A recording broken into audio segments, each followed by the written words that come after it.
know, on Cityline, we love the surface stuff, but we love to go deep. I always say I get very shallow and very deep within like 2 minutes. Like, that's just how I live. So I gathered you all together because I want to talk a little bit about decisions. Every day we make big and small decisions that can positively or negatively affect our lives. And I'm wondering about the ones that you've all made that have had a powerful effect. I feel like we all have that decision that maybe in the moment didn't feel like a big deal, but then it was a really big deal. I'm going to start with you. Quitting my corporate job. Ooh. So I had the job. I was the brand manager for Royale Facial Tissue. Oh, you Soft were. on the nose, strong for the blows. Yes! I knew this was not my dream job. Okay. I knew this. So I quit my job with no safety net because of the dream. And that the dream, so doesn't sound like the you. dream was to be in television. Oh. So I quit my job, and my manager's like, "You're doing what exactly?" Okay, so you're leaving like a guaranteed good time, and you're gonna like hope one day to be on television. Well, hello. We're here. We're here.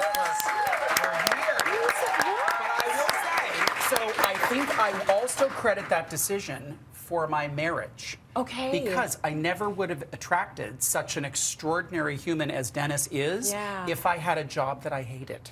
Yeah, right? because you would have been in the right mind space. Thank you, next. Thank you, next. No, not interested. So it's not that he was like, oh, yeah, you're in TV. It was more like, you love what you do. Right. So I will be with you. And had I not met Dennis, I would not have become a parent. That's in all likelihood. So it all flows. That's so good. Yeah, you feel good in your decision. You're happy in life. You're moving through it with good energy, and then you attract good things. 100%. Oh, I love it. Yeah. Okay, this is the perfect segue to you, Karen, because you're all about attracting good things. Is there a decision that you made that has really sort of changed the trajectory of your life? Definitely. So what a lot of people don't know about me is I'm a young mom. So I had my daughter my last year of high school. So I also received a full scholarship to a U.S. university. And I also applied to local universities here. And I decided to have my daughter and also go to a local university. I had to make a decision if I was going to go to the dean's office and ask for them to defer my acceptance till the next year. A lot of people told me, don't do it. My mom wanted to go with me. I went, made the appointment, 6 months pregnant, visibly pregnant. I went in and I spoke to the dean, and he said yes. So I was able to defer that acceptance, stay at home with my daughter for the full year, and go to a local university. And that shifted things because I live by the reality of just ask. No won't kill you. A lot of the time we pull back and you go, well, you know what? You make up a story and you sit in the story and you never ask. I asked. I have a Bachelor of Applied Science that I haven't really used, but nonetheless. Whatever. Yes. That was the decision. That was the decision. I love it. So good. You did both. Best of both worlds. Okay, Jason, do you have that moment, the decision you made that just changed things? I do, and it's actually a recent thing.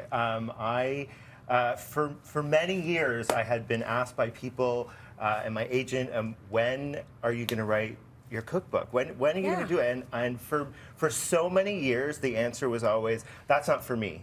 I'm not good enough. Some other people do that, not me. Right. And I recently was flying home from the UK from my best friend's wedding, and it happened. This moment happened where I was just like, why am I telling myself I'm not good enough for this? If that person can write a cookbook, I can write a cookbook. Right. And so after I got off the plane, I went home and I wrote a cookbook proposal, and within a week, I had a cookbook deal. So now you have a cookbook. When's it coming out?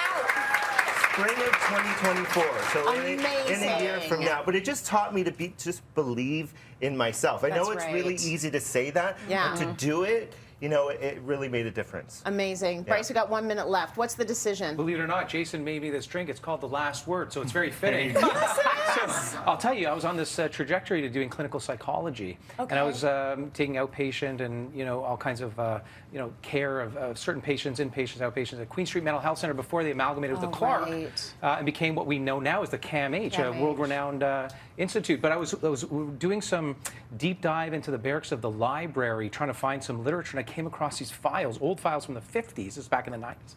Of patients who are doing really well on certain natural remedies, herbs and homeopathics. Anyway, it changed my mind right then and there. I could talk about the wife and the marriage and the kids, but that changed my mind from clinical psychology to doing natural medicine, and the rest for me was history. That is so cool. That is so cool. You never know what it's going to be, and you never know what it's going to mean to your life to make that decision in the moment. So very inspirational, all of you. I love it. Cheers to decisions both big and small, and to living the life that you want to be.